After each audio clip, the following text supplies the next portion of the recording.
Okay, the lines are 7-7.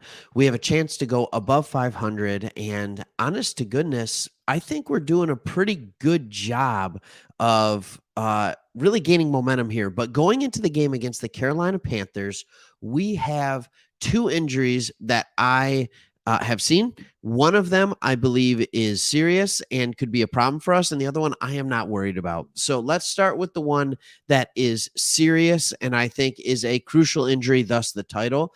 And don't go away when I say the name because it actually is important. And I don't think we're really realizing quite how important it really is. And that is DeShon Elliott. DeShon Elliott is a starting safety for us, obviously. He has played well. I think that's a position without a lot of depth. So let's go in and talk about why he is so important to what this team does. And a lot of it is sheer volume. Right here, you can see this is PFF grades and everything else for the Detroit Lions. And here you see DeShon Elliott, number 3. His grades overall are not fantastic. They're not. He's a 67 overall defender. I think this is pretty average. He's a slightly better run defender than he is in coverage, and recently it has shown that. When opposing teams throw against him, they complete about 80% of the passes. That is not great. But here's what I'm looking at, and I have it in order by this. He has 799 defensive snaps. That is third on the team. The only players that have more snaps than him are Alex Anzalone and Aiden Hutchinson. Okay, the next closest is Jeff Okudah, and it's over 70 away. All right, and then Kirby Joseph at 699. So the next closest safety has over 100 less snaps than he does. All right, and then in order to get to the next safety, it's Tracy Walker. CJ Moore hasn't played 100 snaps yet. So here's why I say I think it's crucial and why I think it's important. And I'll go into more stats as well. He is on the field all the time. He is part of what we do in every single play. And I know what people are saying. Well, we got Kirby Joseph. He's kind of come into his own. By the way, he struggled last week. But that's great. But there has to be a safety that starts next to him. Can we agree upon that? So when we look at the fact that there needs to be a safety that starts next to him, let's just take a real quick look-see at our defensive depth chart. At safety, we have Kirby Joseph and DeShon Elliott. Backing them up, we have Ifeatu Melifonwu and CJ Moore. That's all that's listed right now. Now, I'm not saying we can't have a guy like Chase Lucas is on IR. I'm not saying one of these guys like a Mike Hughes, Amani Oruwariye, I don't know. I'm not saying one of them can't go in and play that position, but they're absolutely not used to it. They're 100% not used to it. So all of a sudden you're looking at it and you're saying, uh-oh, I understand that DeShon Elliott is not one of the top 5 defenders necessarily on this team, but that doesn't mean he's not one of the 5 most important. That does not mean he's not one of the 5 most important. So let's go ahead and take a look at some stats. Okay, let's go ahead and take a look at some stats. Total tackles. Who's number 2 on the team? DeShon Elliott. Ladies and gentlemen, this could be a problem.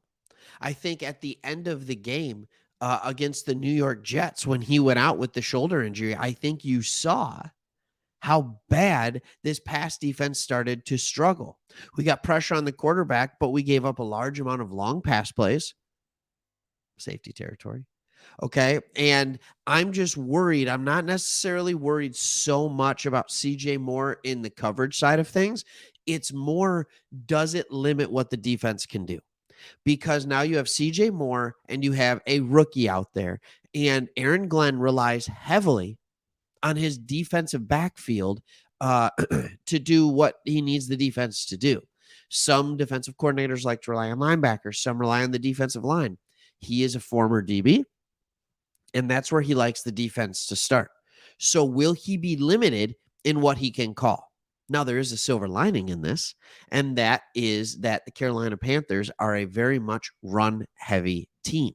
Even with Sam Darnold retaking the helm, But even though that's a silver lining, it's also kind of a "Ooh," because DeShon Elliott, again, is our second leading tackler. So the question we have to ask ourselves, can Kirby Joseph and CJ Moore uh, fill in, get into the box, and make those tackles and make them so that it's not 8, 9, 10, 11, 12 yards downfield, but instead get a little dirty in there and make those plays. That's something that we have to look at. That's something that we have to question. So I do think that this is a loss, and I think our offense is going to have to do some things because it will hurt this defense. We will give up more yards. We will not have the vast amount of play calls. And I know what you're thinking. You're like, seriously? I am. I'm serious, and I hope CJ Moore's ready. He's had a good couple of games. We all loved him for the fake punt, and he's starting to get a little more involved. So maybe this is at a decent time, but it is amazing in an extent that DeShon Elliott made it this long because he has been known to be injured throughout his career early in seasons. So the fact that he made it this long, honestly, was a good news. But let's hope he can get healthy. Let's hope he can get back on the field for the Bears game, especially when you have a dual threat quarterback like Fields. I do think we should be able to make it through the Panthers game without him, but it will hurt the defense. As long as he is out, it hurts the defense. So we're going to be able to see if CJ Moore can step up. I just don't know if he's as talented of a player as Elliott is in the defensive secondary. There was one other injury that was of somewhat concern on the injury report, and that was Frank Ragnow, the big man in the middle.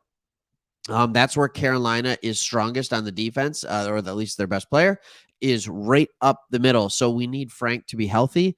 I think Frank has had a limited practice or sat out of practice for the first practice of the week almost every single week recently.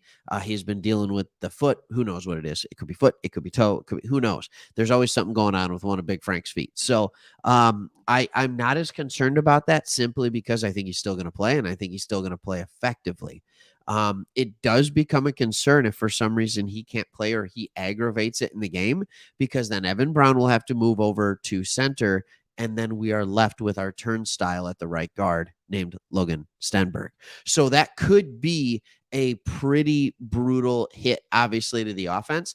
It's not as hard of a hit to Frank if we have a healthy Vitae, if we have a Tommy Kramer, if we have something like that that we can throw in at right guard. But right now, we are down like our top 3 right guards. And one of those guys is a guy we just picked up in the middle of the season. So, yeah, that could be an issue. But this video is mostly to tell you that DeShon Elliott is going to be out this game. Campbell said it doesn't look good. And there's absolutely concern not only for can CJ Moore fill his shoes, but also for the depth. The next piece you have up is Ifatu Melifonwu. That's it. So we're going to find out if that dude can play or if he's going to continue to look like a bust as a draft pick. Would like to see him healthy and able to play well. So there you go. There you have it. Am I crazy? Hit that subscribe button below. Do you agree with me? Do you think DeShon Elliott is a little more important piece of this defense than people like to believe? I think it's like Alex Anzalone at the linebacker position. Not a sexy pick, as the best linebacker, but he might be the most important piece to this defense. I think DeShon Elliott is one of those very important pieces to this defense as well. So I'm a little worried about it. Anyways, I'll see you on the next one. Go Lions. Let's get to 8-7.